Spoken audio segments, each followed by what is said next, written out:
Terima kasih buat kesempatan yang diberikan kepada saya. Video ini dibuat guna memenuhi tugas kelima perubahan sosial budaya. Pertama-tama, perkenalkan nama saya Amin Franklin Benino. Saya dari Universitas Nusa Cendana, Fakultas Fisik, Prodi Sosiologi, kelas C semester 9. Tema kali ini itu evolusi aktivisme anti pemerkosaan dari feminisme gelombang kedua #meto. Nah, pengantar. Ketika feminis gelombang kedua menyatakan bahwa pribadi adalah politik, mereka melakukan setidaknya dua hal. Mereka mengekspos realita ekonomi, politik yang sebelumnya tersembunyi berdasarkan penaklukan perempuan, dan mereka mengumumkan politik feminisme radikal yang akan mengubah arti menjadi politis. Agenda perubahan sosial ini tidak lebih jelas atau lebih rumit daripada di dalam gerakan anti-rape subgerakan feminisme gelombang kedua. Di satu sisi, aktivis anti pemerkosaan berupaya menunjukkan secara mendalam politik sifat kekerasan seksual sebagai produk dari subordinasi sosial, budaya dan hukum perempuan, dan menggunakan pengetahuan ini untuk memfasilitasi reformasi kelembagaan. Di sisi lain, proyek aktivis juga berupaya memberi ruang untuk pengakuan pengalaman pribadi dan kesempatan untuk mengartikulasi dampak kekerasan seksual. Nah, kedua perspektif ini telah menderita reaksi keras dan kritik osilasi antara pribadi dan politik dalam aktivisme anti pemerkosaan. Telah terjadi sejak tahun 1970-an dan di mana itu terwujud dalam gerakan #meto. Proyek aktivis anti pemerkosaan dan berlangsung dalam 4 bagian. Pertama, menyurveilisasi secara gerakan anti pemerkosaan dari tahun 1970-an hingga 1990-an. Kemudian beralih untuk mengekspos kebangkitan wacana publik tentang pemerkosaan di tahun 2010-an. Nah, dibantu dengan penggunaan media digital untuk menghubungkan pejuang lokal dengan masalah global. Ketiga, kemunculan gerakan #meto. Keempat, mengaruhnya terhadap hubungan genting antara pribadi dan politik.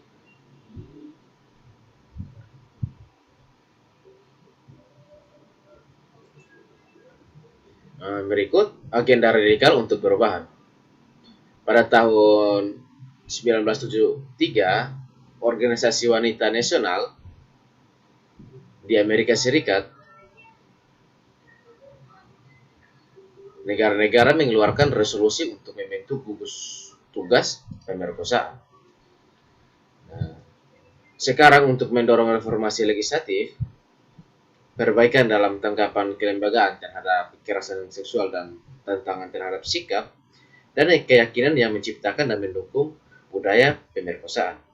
Satu tugas muncul sebagai tanggapan atas inisiatif feminis radikal untuk meningkatkan kesadaran dan pidato publik dan menunjukkan potensi aktivisme akar rumput dan berbagai pengalaman pribadi untuk dimasukkan ke dalam aksi politik dan perubahan kelembagaan. Sesi peningkatan kesadaran pertama kali dimulai pada akhir 1960-an di Amerika Serikat dan Inggris Raya dengan cepat menyebar ke bagian lain dunia. Sisi peningkatan kesadaran membahas berbagai topik. Namun sejauh ini benang merah yang didiskusikan adalah akses tak terkekang laki-laki ke tubuh perempuan oleh Elikios 1989.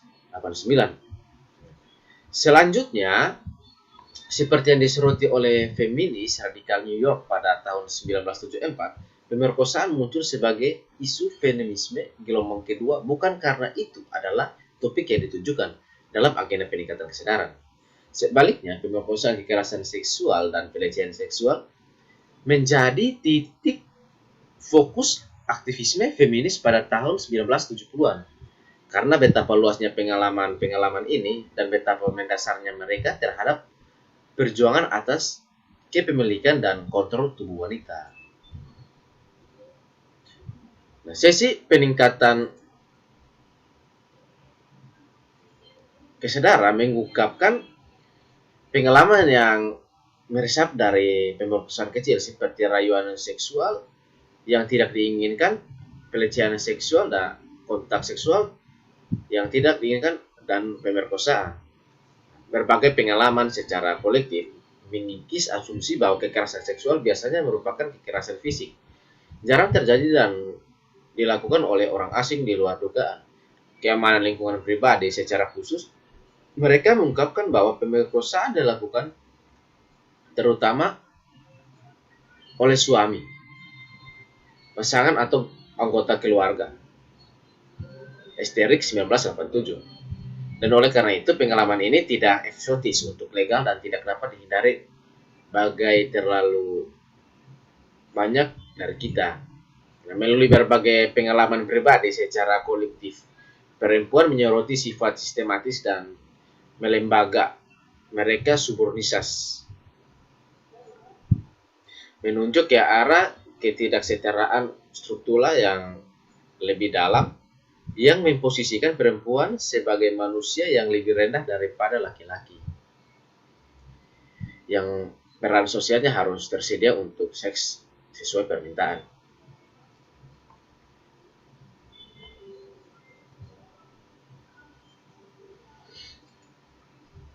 Sisi peningkatan kesadaran menjadi pendorong untuk membicarakan di mana perempuan secara terbuka berbagai pengalaman mereka tentang kekerasan seksual. Ide memecah ini telah menjadi strategi gerakan anti-rape yang ada di mana-mana dan bersuara telah dan terus dianggap sebagai strategi terbaik untuk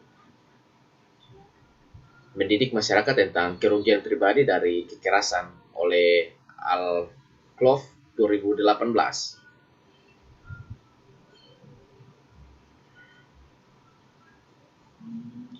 Bersamaan dengan itu, bersuara dianggap sebagai kesempatan untuk menunjukkan secara terbuka bahwa pengalaman kekerasan seksual sangat bersifat pribadi dan secara intrinsik bersifat politis, produk dari pola dasar ketidaksetaraan gender daripada pengalaman individu yang terisolasi. Kemudian, personalisasi victimization. Nah, aktivis feminis diberi penghargaan atas beberapa upaya mereka untuk berbicara tentang pemerkosaan dan kekerasan seksual selama tahun 1970-an. Untuk satu hal, pemerkosaan dalam pernikahan menjadi tindak pidana di berbagai besar yudistrik barat selama akhir 1970-an dan 1980-an. Keuntungan signifikan lainnya adalah pengembangan pusat kritis pemerkosaan dan lembaga pendukung menyarankan seksual lainnya. Awalnya dikelola oleh sukarelawan peningkatan dukungan keuangan dari negara, memungkinkan layanan menjadi profesional dan korban selamat dapat mengakses konseling dan terapi rahasia dengan sedikit biaya atau tanpa biaya.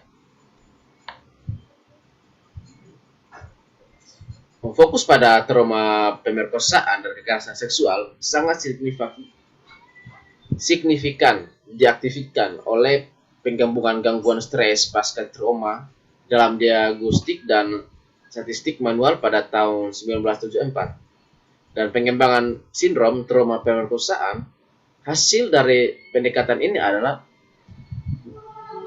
pergeseran dari klaim radikal ketidaksetaraan gender menuju fokus dalam aktivisme pada interioritas atau personal kekerasan. Nah, jika Talcott pada tahun 1970-an berusaha untuk memimpikan pengalaman pribadi kekerasan seksual dalam istilah politik, pada akhir 1980-an, politik anti pemerkosaan mulai berfokus lebih sempit pada biaya pribadi dan emosional dari kekerasan seksual. Nah, awal hingga pertengahan 1990-an, misalnya Kate Thorpe 1993 dalam karyanya yang terkenal buku The Morning After mengungkapkan bahwa jumlah wanita yang mengklaim telah mengalami pemerkosaan meningkat dan bahwa fokus pada pemerkosaan saat kencan mengalihkan perhatian dari korban pemerkosaan sebenarnya, yaitu korban pemerkosaan orang asing yang melakukan kekerasan fisik. Selain itu, Rupi menyarankan agar wanita menangis pemerkosaan pada apa yang disebut seks yang buruk dan bahwa mereka berperan sebagai korban daripada bertanggung jawab atas keselamatan dan tindakan mereka sendiri.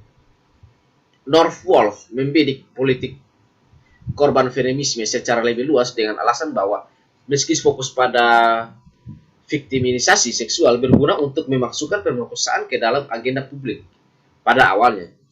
Taktik semacam itu menghalangi untuk transformasi sosial dan politik yang sebenarnya. Bagi Walsh, presentasi victimisasi kolektif menghalangi lembaga individu dan otonom dan memposisikan perempuan sebagai tidak berdaya dan tidak mampu merespon.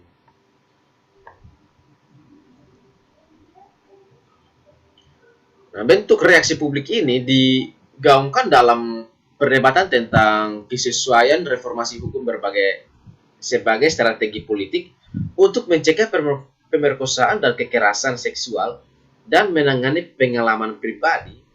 Dalam bahasa sehari-hari disebut sebagai perang seks. Nah, perdebatan meletus antara sarjana feminis yang perhatian dengan cultural creep, di mana sistem peradilan pidana semakin banyak digunakan untuk menanggapi kejahatan dengan cara-cara yang mengatur perilaku sosial yang bermasalah dan dihukum berat. Nah, pelanggaran di latar belakang sosial dan ekonomi terpinggirkan dalam kaitannya dengan kekerasan seksual pada kekhawatiran bahwa pendekatan semacam itu akan mengarah pada kriminalitas perilaku seksual berisiko daripada menangani konteks politik dan sosial yang menciptakan kondisi terjadinya kekerasan.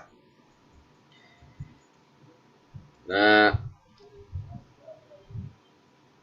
manfaatkan hukum semakin mereduksi politik menjadi pribadi, diklaim karena memperkuat victimisasi perempuan atau keterikatan yang terluka, mengikuti mereka ke hukum negara dan pidana sebagai tempat ganti rugi, paternalistik dan individu oleh Bros.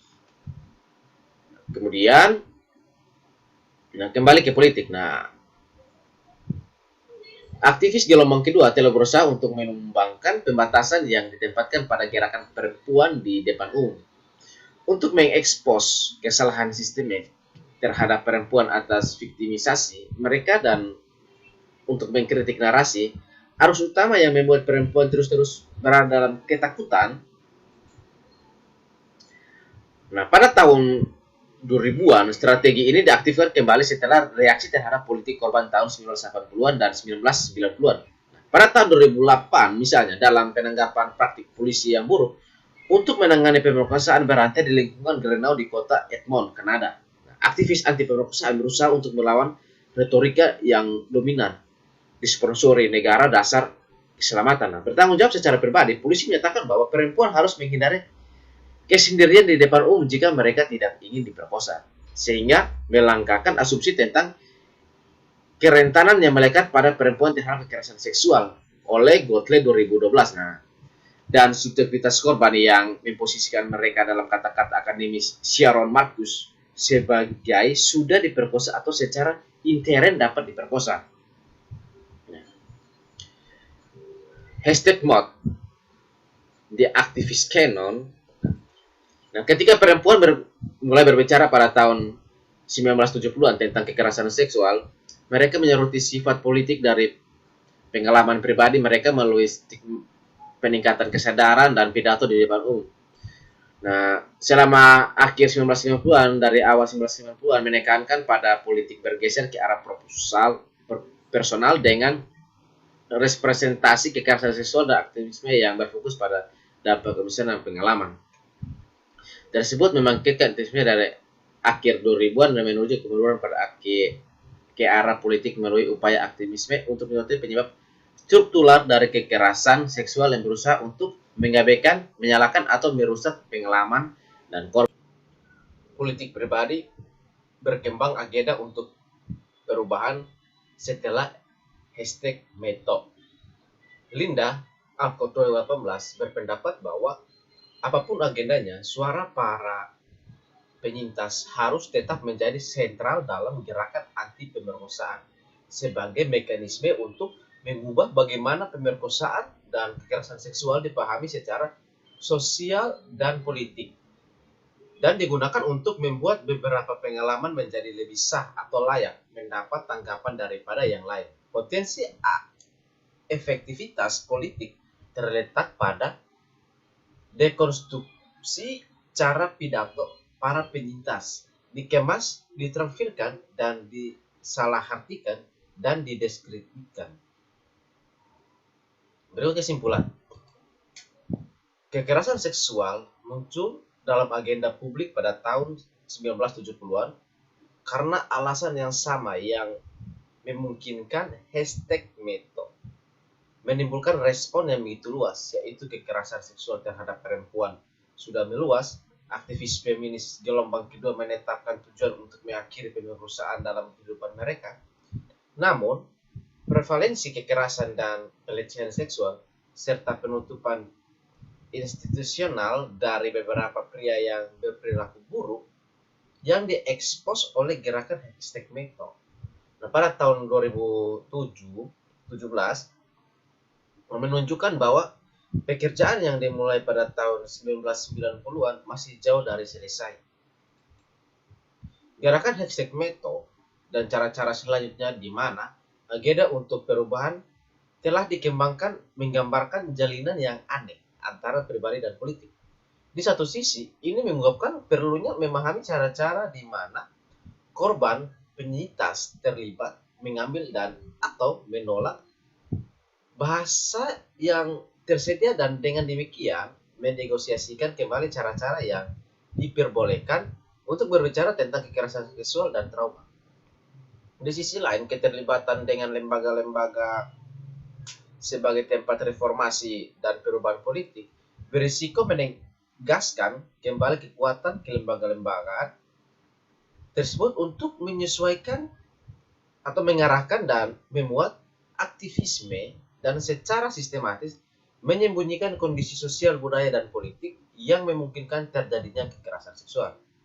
Keterlibatan ini mungkin gagal untuk memahami cara di mana lembaga-lembaga itu memungkinkan para pelaku untuk berperilaku dengan cara-cara kekerasan, dan sejauh mana lembaga-lembaga itu mendapat untung dari suborganisasi perempuan dan siapapun di luar kelompok kulit putih heteronormatif maskulin. Oleh karena itu, diupayakan untuk membuatnya proyek-proyek pribadi politik aktivis anti pemerkosaan harus berhati-hati dalam mengembangkan agenda untuk perubahan. Jangan sampai mereka secara tidak sengaja membuat kerangka kerja dan fondasi yang ingin mereka ganggu. Sekian dari saya. Kiranya apa yang saya sampaikan ini dapat bermanfaat. Dan selebihnya itu saya berterima kasih.